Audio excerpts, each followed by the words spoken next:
What up? This is Rama Screen covering movies, TV, and entertainment, and here's my review of Netflix new movie, Lou. Hey, before you watch my review, please subscribe to my channel, press that like button, ring that bell, so you can get notified whenever I post new videos. Let's rock this. Believe it or not, this movie has its twists and turns, so I won't be spilling spoilers here. But if you think that Lou is just a run-of-the-mill poor excuse for a thriller, then you are correct.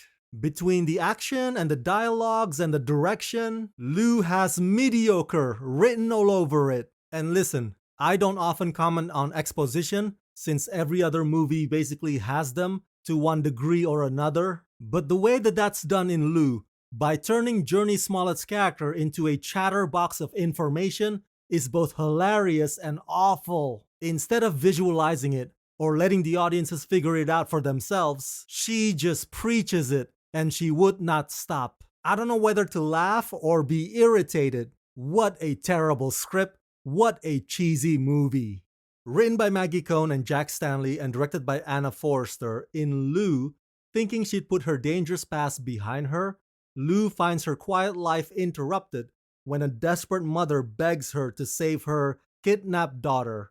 As a massive storm rages, the two women risk their lives on a rescue mission that will test their limits and expose dark and shocking secrets from their past.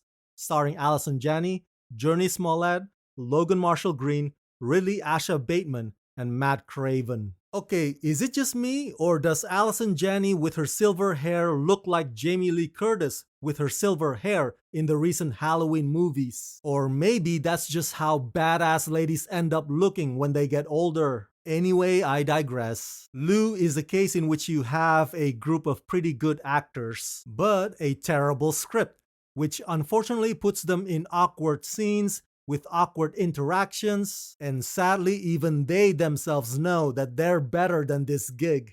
Don't get me wrong, seeing Allison Janney kicking some ass a la Jason Bourne does get me feeling giddy. This is the type of role that she doesn't get to play often enough, or rarely ever, so you gotta give her credit for that. That said, the whole espionage backstory connecting the three lead characters together is hollow and nonsensical. It's as if it's written by somebody who thinks they know spy thrillers after just reading one Clancy novel. I do enjoy the harsh terrains and the location. Very wet and muddy and slippery and dirty and uncomfortable. I understand that the story is supposedly set in the Pacific Northwest and they filmed it in Canada. And to a certain extent, they do capitalize on that luscious, challenging environment. But some of the green screen effects for some of the backdrop scenes are a bit shoddy. The movie also drops the ball on the tandem of Allison and Journey. Their dynamics never builds up to anything meaningful because Allison's character keeps abandoning or kicking Journey's to the side any chance he gets. So that's a big missed opportunity in my book.